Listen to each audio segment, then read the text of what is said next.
नमस्कार, मैं हूं आपके साथ सुरमरा। बुलेटिन की शुरुआत करते हैं। वित्त मंत्री सुरेश खन्ना ने योगी सरकार का 10वां बजट सदन में प्रस्तुत कर दिया है। बजट में पिछली बार के मुकाबले लगभग 80,000 करोड़ के अतिरिक्त प्रावधान किए गए, जिस पर उत्तर प्रदेश के मुख्यमंत्री योगी आदित्यनाथ ने पीसी की। इस दौरान उन्होंने क्या कुछ कहा, आइए आपको सुनाते हैं। में आज की इस विशेष मीडिया ब्रीफिंग में आप सभी का मैं स्वागत करता हूं।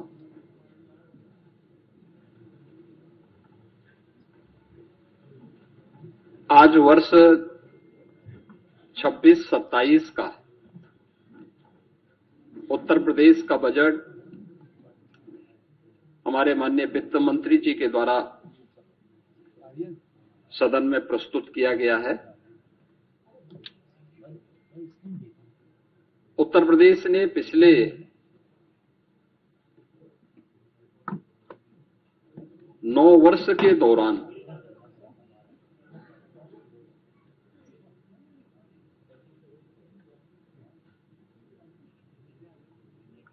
अपना परसेप्शन बदलने में जो सफलता प्राप्त की है,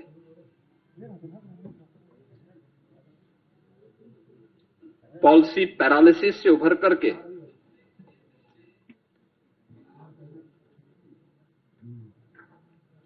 परसेप्शन को बदलकर अनलिमिटेड पोटेंशियल के स्टेट के रूप में यूपी को प्रस्तुत किया है। आज का यह बजट उन्हीं भावों का प्रतिनिधित्व भी करता है। आपने देखा होगा कि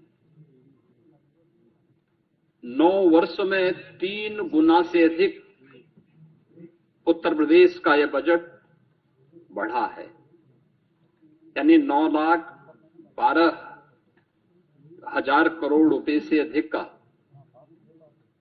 अब उत्तर प्रदेश की सबसे बड़ी आबादी का यह बजट आज उत्तर प्रदेश के विधानमंडल में प्रस्तुत हुआ है। और अगर बजट की मैं थीम कहूं तो यह सुरक्षित नारी, सक्षम युवा, खुशहाल किसान और हर हाथ को काम, तकनीकी निवेश से समृद्ध होता उत्तर प्रदेश के लिए समर्पित यह बजट 9 वर्ष के नवनिर्माण की एक नई गाथा को देशवासियों के सामने प्रस्तुत करता है।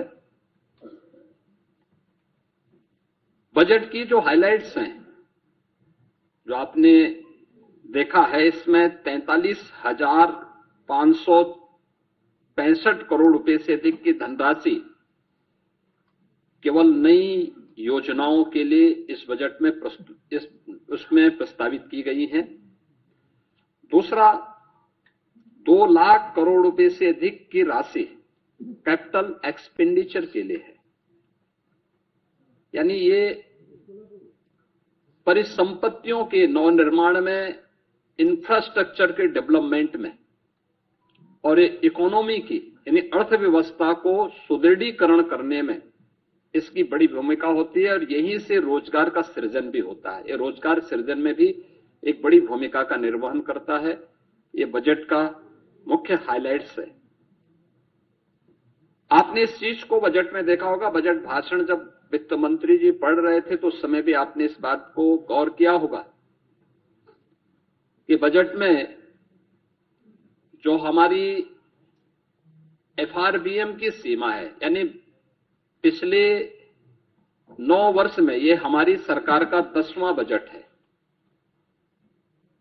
और पहली बार हुआ है जब किसी मुख्यमंत्री को 10वां बजट प्रस्तुत करने का अवसर प्राप्त हुआ है यूपी जैसे राज्य में। इससे पहले कभी नहीं हुआ। दूसरा है कि इन 9 वर्षों में एक भी टैक्स नहीं लगाया गया। तीसरा है, यूपी के अंदर जो भी कर चोरी थी, लीकेजेस थे, इन सबको रोक करके कुशल वित्तीय प्रबंधन के माध्यम से बेमारू राज्य से उत्तर प्रदेश को भारत की अर्थव्यवस्था का एक ब्रेक थ्रू के रूप में प्रस्तुत करते हुए रेवेन्यू सरप्लस स्टेट के रूप में प्रस्तुत करने में सफलता प्राप्त हुई है। 2017 में जिस राज्य में ऋणग्रस्तता थी और वह उसकी 30% से अधिक थी, उसे घटा करके हम लोगों ने अगले ही 2-3 वर्षों के अंदर 27% में लाने में सफलता प्राप्त की थी। लेकिन 3 वर्ष का जो कोविड कालखंड था, इसके कारण यह सीमा बढ़ी थी। हम इसे फिर से 27% में लाने में सफल हुए हैं और हमारा इस वित्तीय वर्ष में यह लक्ष्य है कि हम इसको 23% तक लेके आ जाएं। यानी जो रिजर्व बैंक ने तय किया है कि किसी भी राज्य की जो कुल जीएसडीपी होगी उसकी 30% से अधिक ऋण उस पर नहीं होना चाहिए। उत्तर प्रदेश देश के उन राज्यों में है जिस राज्य के पास जो भी एफआरबीएम की सीमा तय की गई है उसके अधीन उत्तर प्रदेश ने अपने वित्तीय प्रबंधन को रखा है और उत्तर प्रदेश की ऋणग्रस्तता उसी के अधीन उत्तर प्रदेश के अंदर देखने को मिल रही है।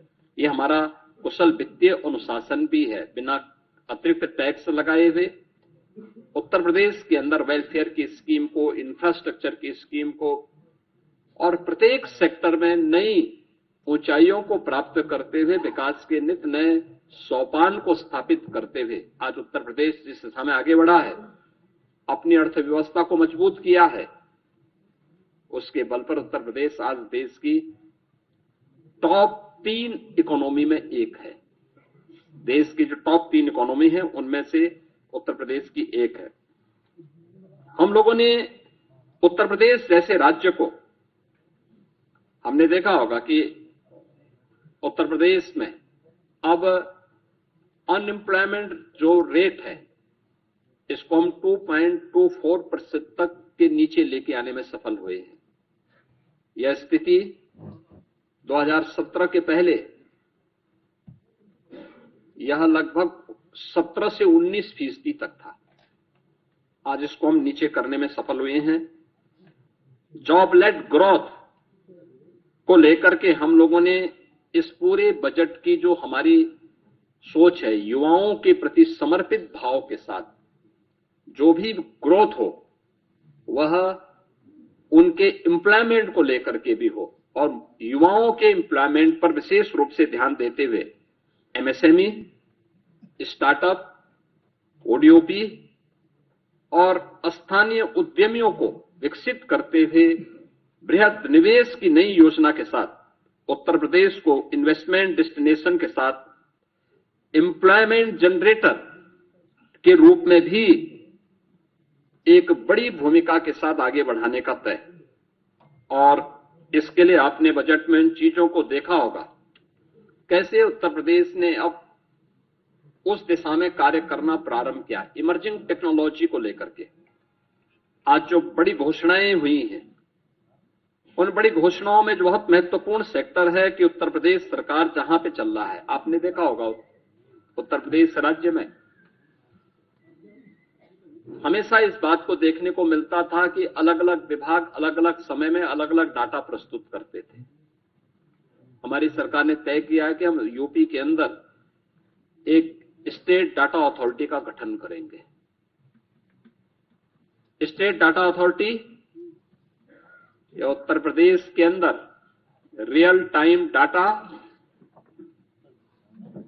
और उसकी रियल टाइम मॉनिटरिंग के साथ साथ उसके लिए भविष्य की योजनाओं को आगे बढ़ाने में भी एक बड़ी भूमिका का निर्वहन करेगा। बजट की जो हाइलाइट्स हैं उनमें से ये भी है। दूसरा, इमर्जिंग टेक्नोलॉजी के लिए आर्टिफिशियल इंटेलिजेंस या अन्य सेक्टर में कार्य करने के लिए डाटा सेंटर क्लस्टर की स्थापना, यह भी बजट में इसका प्रावधान, इसके लिए भी धनराशि की व्यवस्था की गई है। मेडटेक और डीपटेक के लिए EI मिशन की घोषणा, यह भी इस बजट के अंदर है, जिससे युवाओं के लिए स्किल युवा को अधिक से अधिक जॉब हम उपलब्ध करवा सकें। इसके लिए उनकी स्किलिंग की प्लानिंग भी इस बजट में, उसका महिला उद्यमी उत्पाद और विपणन केंद्र के रूप में उसे विकसित करना, सी मार्ट के रूप में लोकल स्तर पर SHGs के माध्यम से उन महिलाओं को प्रोत्साहित करने के लिए एक बड़ी घोषणा ये भी है, जिसमें स्थानीय स्तर की महिलाएं SHGs के माध्यम से जो अपना लोकल गांव में, शहरी क्षेत्र में अपना प्रोडक्ट बनाती हैं, महिला स्वयंसेवी समूहों को प्रोत्साहित करने के लिए स्कीम एक महत्वपूर्ण भूमिका का निर्वहन करेगा। City economic zone SCR, Kashi Mirzapur economic zone, Prayagraj Chitrakoot economic zone, Kanpur Jhansi economic zone, ये क्लस्टर डेवलप करने की एक नई कार्रवाई को आगे बढ़ाने के लिए भी बजट में प्रावधान किया गया है। और ईज ऑफ डूइंग बिजनेस के बाद जन विश्वास सिद्धांत, देखिए बहुत महत्वपूर्ण बात है यह जन विश्वास सिद्धांत, ईज ऑफ डूइंग बिजनेस। हम 17 में जब आए थे, यूपी का ईज ऑफ डूइंग बिजनेस में जो रैंकिंग थी वह लगभग 13-14 पे रैंकिंग थी हमारी। हम लोगों ने पहले 3 वर्ष के अंदर इसको नंबर 2 पर लाने में सफलता प्राप्त की। फिर यूपी ने चीफ अचीवर स्टेट के रूप में अपने आप को स्थापित किया।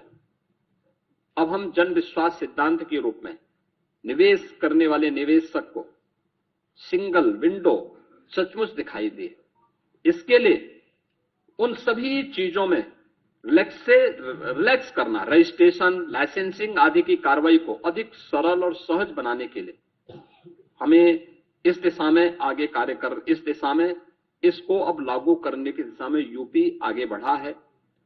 प्रदेश में डिजिटल एंटरप्रेन्योरशिप योजना, इस स्कीम को भी यूपी ने आगे बढ़ाने की दिशा में इस बजट में इस पर कार्य किया है। लेकिन इन सभी पर हमें सफलता तब मिली है जब प्रदेश के अंदर उस प्रकार के वातावरण को बनाने में हमें सफलता प्राप्त हुई। खासतौर पर उसके लिए प्रयास किए गए रूल ऑफ लॉ, यही रियल ग्रोथ है, यही उसकी गारंटी है। यानी rule of law real growth की गारंटी है। हर व्यक्ति सुरक्षा की गारंटी चाहता है और वह गारंटी आज यूपी दे रहा है। सुरक्षा है, स्मार्ट पुलिसिंग है और त्वरित न्याय व्यवस्था। यह नागरिकों को भी और निवेशकों को भी, दोनों को सुरक्षित और एक भरोसेमंद वातावरण देने में एक बड़ी भूमिका का निर्वहन करता है। इससे प्रदेश में एम्प्लॉयमेंट क्रिएट हुआ है दोनों स्तर पर। अब कोई सोच सकता था यूपी में 50 लाख करोड़ रुपए से अधिक का निवेश के प्रस्ताव आएंगे? यूपी का मृत प्राय सा हो गया MSME सेक्टर, फिर से ग्रोथ करके 3 करोड़ से अधिक नौजवानों के लिए नौकरी और रोजगार की संभावनाओं को विकसित करेगा। आज ये यूपी में संभव हो रहा है, आज ये यूपी में दिखाई दे रहा है, यूपी में हुआ है। और उसी दिशा में ये बजट इमर्जिंग टेक्नोलॉजी को फोकस करते हुए आज यहां पे प्रस्तुत किया गया है। इस बजट में कुछ अन्य सेक्टर को भी छुआ गया। अन्नदाता किसान, अन्नदाता किसान भारत जैसे कृषि प्रधान देश की अर्थव्यवस्था और उसके विकास की धुरी है। हमारा यह मानना है कि अन्नदाता किसान, यह अन्नदाता केवल लाभार्थी नहीं है, यह विकास का भागीदार है। अब अन्नदाता से उसे उद्यमी बनाने की दिशा में नए प्रयास क्या हो सकते हैं, इस दिशा में एक नए प्रयास, इस विकास की यात्रा में प्रदेश का अन्नदाता भी सक्रिय साझेदार बने, इस जिससे कृषि को इनकम बेस्ड और वैल्यू एडिशन मॉडल के रूप में प्रस्तुत करने के लिए इस बजट में उसका प्रावधान किया गया है। इसके अलावा कृषि विभाग में डीजल पंप सेट को, जो भी प्रदेश के अंदर आपने देखा होगा, हम लोगों ने सिंचाई की क्षमता का विस्तार किया है। 40 लाख के आसपास ट्यूबवेल ऐसे थे जिनमें से 16 लाख ट्यूबवेल जिनका इलेक्ट्रिफिकेशन पहले से था। हमने उन्हें फ्री बिजली की व्यवस्था की, लेकिन 23 लाख ट्यूबवेल्स ऐसे थे जो डीजल से संचालित हो रहे हैं। उन्हें फेज वाइज सोलर के साथ जोड़ने की एक बड़ी स्कीम के लिए हम लोगों ने इस बजट में घोषणा की है। ये सोलर पैनल क्लस्टर रूप में भी और इंडिविजुअल रूप में भी हम उसको आगे बढ़ाएंगे। पीएम कुसुम योजना का लाभ भी उसके साथ जोड़ेंगे और इसके तहत एक बड़ी स्कीम की घोषणा इस बजट में हुई है, जिसमें अनुसूचित जाति, जनजाति, महिला और लघु सीमांत किसानों को 90% अनुदान और अन्य किसानों के लिए 80% किसान इसमें सब्सिडी की घोषणा हम लोगों ने की है। दूसरा है अंतर्राष्ट्रीय महिला किसान वर्ष 26 के तहत नाबार्ड ने किसान के साथ एफपीओज हेतु भी एक रिवॉल्विंग फंड की व्यवस्था, यानी जो एफपीओज संचालित करते हैं उन एफपीओज के लिए भी उन्हें अतिरिक्त सुविधा और उसको फैसिलिटेट किया जा सके, इस दृष्टि भी सरकार ने बजट में घोषणा की है। गन्ना के साथ ही तिलहनी और दलहनी अंतः फसली खेती, यानी अब तक होता क्या, हम एक फसल लेते थे एक समय में, गन्ना के साथ कोई दूसरी फसल नहीं ले पाते थे। इसके साथ भी उस दलहनी और तिलहनी फसलों को बोया जा सकता है, दोनों का लाभ होगा। लेकिन इससे पहले कुछ प्रगतिशील किसानों को हम लोगों ने प्रोत्साहित किया, लेकिन इस बजट में हम लोगों ने इसके लिए अच्छा प्रावधान किया है और यूपी के किसानों का जो प्रोडक्ट है वह एक्सपोर्ट हो सके, इसके लिए एग्री एक्सपोर्ट हब्स के रूप में हम लोगों ने नोएडा इंटरनेशनल एयरपोर्ट को विकसित करने की कार्रवाई आगे की है। इसमें उत्तर प्रदेश में कृषि और बागवानी उत्पादों की जो क्वालिटी है और उसका प्रोडक्शन है, इस दिशा में भी सरकार ने इस बजट में उसका प्रावधान किया है। वर्ल्ड बैंक के साथ हम लोग मिलकर के UP agrees platform, UP agrees के कार्यक्रम को आगे बढ़ा रहे हैं। हम लोगों ने इसके विस्तार की व्यवस्था भी की है और इसको एआई टूल्स के साथ जोड़ने की, यानी आर्टिफिशियल इंटेलिजेंस का उपयोग यहां पे कैसे हम कर सकते हैं, इसके बारे में भी एक बड़ी घोषणा इसमें की गई है। विश्व की सबसे बड़ी अन्न भंडारण योजना, इसमें उत्तर प्रदेश में इस बार हम लोगों ने बजट में 2 लाख मीट्रिक टन अतिरिक्त खाद्यान्न भंडारण की क्षमता विकसित करने का टारगेट भी तय किया है।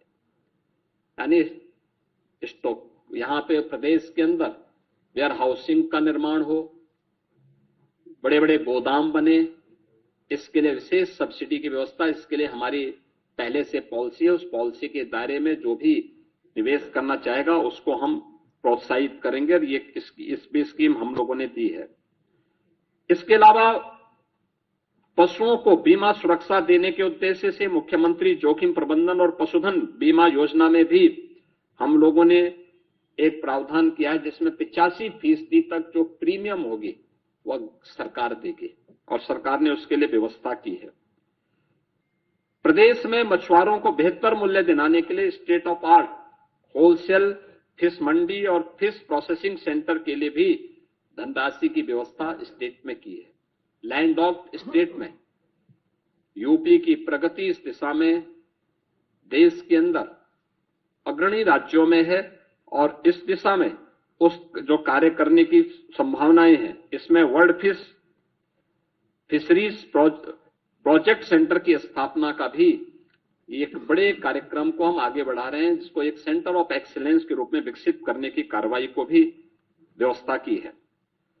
4 चीनी मिलों की क्षमता संवर्धन के प्रावधान को, जिसमें छाता मथुरा के अश्वनी और logistic hub, wearing house complex हेतु भी धनराशि का प्रावधान किया है और अन्य चीनी मिलों में भी इसकी व्यवस्था के प्रावधान किए गए हैं। मित्रों, बजट में अलग अलग विभागों के लिए सभी बजट प्रावधान में काफी वृद्धि की गई है। खासतौर पर जो बजट के प्रावधान हुए हैं, इसमें हमारा अवस्थापना और औद्योगिक विकास के लिए भी इसमें काफी वृद्धि हुई है। आगरा लखनऊ से हरदोई फर्रुखाबाद गंगा एक्सप्रेस वे की कनेक्टिविटी के लिए धनराशि की व्यवस्था की गई है। गंगा एक्सप्रेस वे से प्रयागराज, मिर्जापुर, वाराणसी, चंदौली, सोनभद्र तक यानी शक्तिनगर तक इसके विस्तार की घोषणा हुई है। गंगा एक्सप्रेस वे को